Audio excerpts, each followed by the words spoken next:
People always laughed, which encouraged him. Passing diners at outdoor tables or in the park, he'd peer at their food and ask eagerly, "Are you going to finish that?" And everyone laughed, so he did it over and over. It had begun to embarrass Rosie a few years ago, but she always forgave him for being so corny.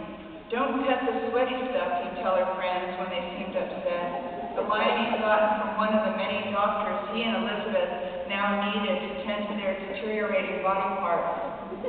They had problems now in areas where they didn't even used to have areas. They both wore glasses. James had had 2 skin cancers removed from his widening bald spot. Elizabeth had a hammer toe and ensuing gigantic corns, which always grew back after removal. James's best friend, Lang, had a bad rotator cuff. Ray, his wife and Elizabeth's best friend, was getting carpal tunnel syndrome from the years weaving at her loom, and she wore a wrist brace. Both women leaked urine as they laughed or smoked too hard, and everyone's back ached but Rosie.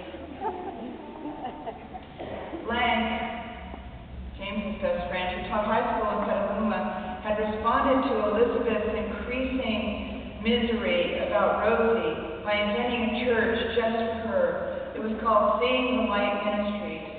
Not long ago, during an awful patch between Elizabeth and Rosie, Lang had, in his capacity as minister, reminded Elizabeth of the doctrine against raising your kids as if they were precious equals. This seemed to be the current national parenting trend, but it was utterly misguided. "You are the sun, Elizabeth," he told her over the phone. "The child is merely a moon.